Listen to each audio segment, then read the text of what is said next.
Thousands of workers at British airports could go on strike this week in a row over pay and conditions. Workers at post offices and on trains there are planning to strike too. Eoghan Corry, editor of Travel Extra, is with us. Eoghan, lots of people listening this morning planning on travelling in or out of British airports this week, especially later in the week. Are they going to be affected? Good morning, Gavin.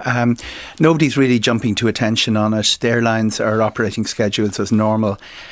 We have two separate strikes, one before Christmas and it's ground handlers, one immediately after Christmas for Stephen's Day, and it's a section of BA cabin crew. Going into the second one first, the Dublin Heathrow and Dublin London City services from BA certainly won't be affected because it's about 1,500 of the 14,000 cabin crew who are threatening to strike, and they don't serve that route. The one that may be affected is Belfast City to Heathrow, but it's unclear. BA issued a very gung-ho statement on Friday saying effects would be minimal, if at all. And of course, that's self-serving in that forward bookings are really what unions go for. You know, they very often serve strike action notice and then call it off at the last minute, having damaged forward bookings. The ground handling one a little bit more complex, a big cocktail of issues there.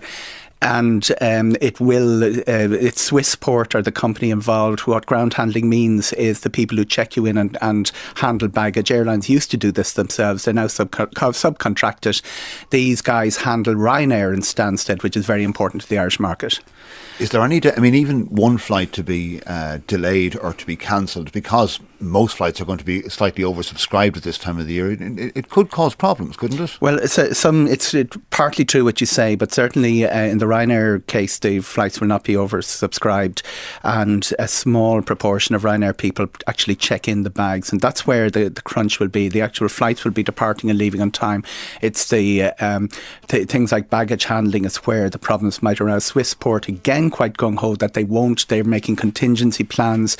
They don't recognise Unite as a trade union, and it's not clear how many people will actually go on strike. But it's interesting that the airlines who have most to lose in these situations are carrying on as if there is nothing happening and intend scheduling as planned. And the key issue here, Gavin, is that these guys are not paid very well. They're paid £7 or £8 an hour, but they make most of their money. They make their living out of overtime.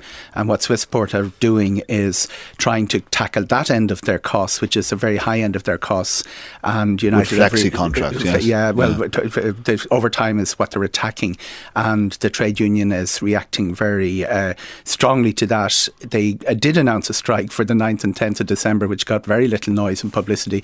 But strangely enough, when you mention Christmas, everybody's supposed to jump to attention. It's quite interesting that the airlines are still scheduling as normal. I don't expect much disruption, and if there is anything, it could be in something like baggage delays. Okay, so in a word, if you are booked on a flight in or out of a UK airport, leave well alone for the moment. Yeah, yes? don't panic. Everything seems to be working out as normal, and there is a long tradition of the trade union in the aviation industry of calling off the strike at the last minute, having caused some sort of damage to forward bookings. Eoghan Corry, editor of Travel Extra, thank you for coming in this morning.